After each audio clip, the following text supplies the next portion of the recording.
अरे दिल्ली से वार्ता क्यों नहीं आएंगे? मैं पार्टी के तो हूँ।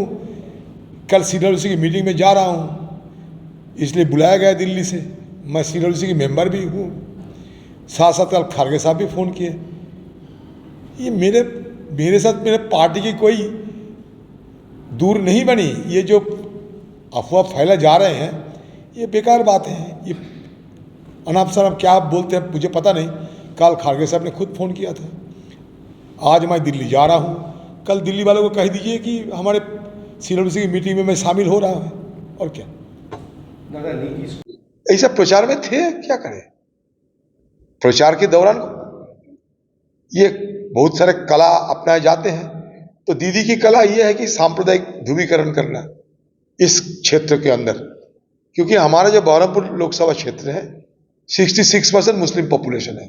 इसलिए उनको भड़काने के लिए इन्होंने कहा कि भाई हर बार तो दादा को देते बस भाई को दो। लेकिन फिर भी वो कामयाब नहीं हुई, क्योंकि एक बड़ा हिस्सा मुसलमान पॉपुलेशन की वो मुझे वोट दिया, दुआ किया, मदद किया। और इसके साथ साथ ये सत्तारूढ़ पार्टी खुद हिंदुओं को कहने लगे कि जिनको हम उम्मीदवार खड़ा किए हैं मुसलमानों के बीच टीएमसी और कांग्रेस में लड़ाई के चलते वो हार जाएगी। हिंदुओं, आपके लिए बड़ी सुनहरा मौका है, आप बीजेपी को जिता दो। यही टीएमसी हिंदू की इलाके में जाकर यही कहा, क्योंकि उनका एक ही मकसद थे कि किसी हालत में अधीर चौधरी को हराना, और वो कामयाब हुई। नहीं तो एक पार्टी किसी को कहते हैं कि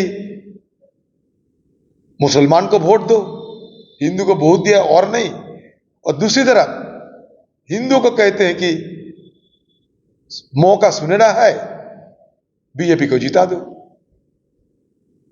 ये सारे को जानकारी है ये। इसलिए पिछले चुनाव की मुकाबला इस चुनाव में, पिछले चुनाव की तुलना में इस चुनाव में बीजेपी पार्टी की 2.5 गुना वोट इजाफा हुई है, और इसी के चलते मैं हार भी गए हैं। अगर पिछले जैसे हिंदुओं की वोट मेरे पास रहते तो मैं नहीं हारते। तो बस दीदी की खेल जीत गई, दीदी की जो कला सफल हो गई, और मैं क्या कह सकता है। फिर भी मैं तो हारी, और हार को मैं स्वीकार किया।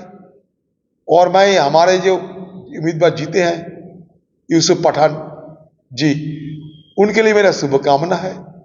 वो आगे बढ़ते रहे, लोगों को सेवा करे, बस। और क्या, मैं खुले तौर पर कितने बार कहते रहूं, बताइए आप लोग। बार बार एक ही सवाल मुझे ना पूछे तो बेहतर है।